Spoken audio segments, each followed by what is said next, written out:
देखो, अपन को नीट में एक ही चीज से सफलता मिल सकती है कि खुद को खुद का टीचर बनना पड़ेगा। बस एक्सप्लेन जरूरी है खुद को, क्योंकि खुद ही को खुद का टीचर बनोगे तभी होगा। एनसीईआरटी आप पढ़ रहे हो तो आप एमटीजी मत पढ़ो, एनसीईआरटी से ही आप एमटीजी बना लो ना आपकी खुद की। यार मैं बताता हूं कि आपकी मतलब नीट में अगर आप पढ़ रहे हो तो मैं तो यूं सोचता हूं कि नीट एनसीईआरटी पढ़ो तो खुद ही एक अपनी एमटीजी बना दो, एमटीजी बना के बच्चों को पीडीएफ बता दो कि एनसीईआरटी का प्रश्न उत्तर, खुद ही क्वेश्चन बना दो ना, खुद ही क्वेश्चन उत्तर खुद ही बना दो उसके एनसीईआरटी से। तो कौन सक्सेसफुल कर सकता है आपको? मतलब एनसीईआरटी से आप क्यों नहीं एमटीजी क्यों खरीद के लाते हो? आप खुद क्यों नहीं अपनी बुक डेवलप कर सकते हो? अपने हिसाब से बनाओ भाई, आपकी मेंटलिटी कब कैसे काम कर रही है, कब कैसे नहीं कर रही है, किसको पता? क्यों देखते हो मोटिवेशन वीडियो, क्यों देखते हो दूसरों के क्या वीडियो? भाई खुद ही एक बुक तैयार कर दो ना, जरूरत ही नहीं किसी की एमटीजी की, जरूरत ही नहीं किसी कहीं की बुक दूसरे आने की, समझ गए ना? खुद ही अपनी बुक तैयार कर, खुद को ही खुद का टीचर बनना पड़ेगा। मतलब ना तो कहीं से एमटीजी खरीदो ना कुछ नहीं खरीदो, आप खुद ही, आपके पास इतना टाइम है कि आप खुद ही एमटीजी तैयार कर सकते हो। तो मैं तो यही कहता हूं भाई कि खुद ही खुद का टीचर बनके और खुद ही एक अपनी बुक तैयार कर लो, ताकि आगे जाके तुम उस एनटीजी को पब्लिश कर सको कि हमने ही हमारे प्रश्न बनाए थे। और अगर खुद ही के प्रश्न बनाओगे ना, तो ना तो कभी उनके उत्तर भूल पाओगे, ना कभी क्वेश्चन भूल पाओगे।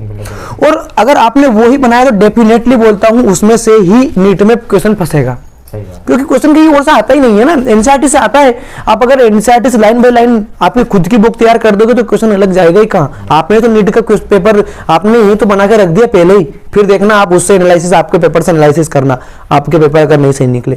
भाई जो पेपर बनाते हैं वो भी क्या करते हैं, वो भी यहीं से बनाते हैं, वो थोड़ी किसी दूसरी बुक से देखते हैं, कुछ कई दूसरी किताबों से देखते हैं, वो भी खुद ही बनाते। तो खुद को खुद का टीचर बनना पड़ेगा फर्स्ट टॉप मेन लाइफ में अगर सक्सेस होना है तो।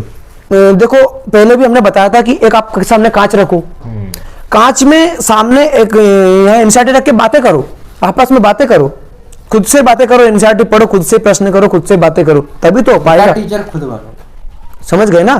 तो अब तभी तो आप टीचर बन पाओगे खुद का, क्योंकि आप बातें करो। साइकोलॉजी है एक, अगर आप कांच के सामने बैठ के अगर एनसीईआरटी पढ़ रहे हो ना, तो माइंड में और चीजें अच्छी तरह से जाएगी आपकी, उस चीज को मेन फोकस करो। दूसरी बात की देखो, अगर आप 70% तो 70 या 80% तो स्टडी को दीजिए ही सही।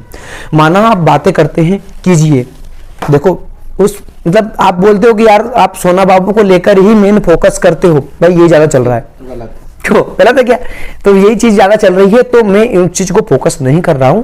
आप टाइम दीजिए, आप एक रूटीन बनाइए, 10% उनको फुल दे दीजिए, लाइफ में दे दीजिए, बाकी 80% तो आप आपकी स्टडी को दिए ना, समझ गए ना? 80% आप आपकी स्टडी को दीजिए, तभी आप का जो सक्सेस जनरली हो पाएगी, तभी आपके जो 140 दिन बचे इनमें चैप्टर हो पाएंगे। ये हम आज लास्ट स्टेज है, जाग जाओ अभी भी। अगर आप अभी भी जाग गए तो निखर गए।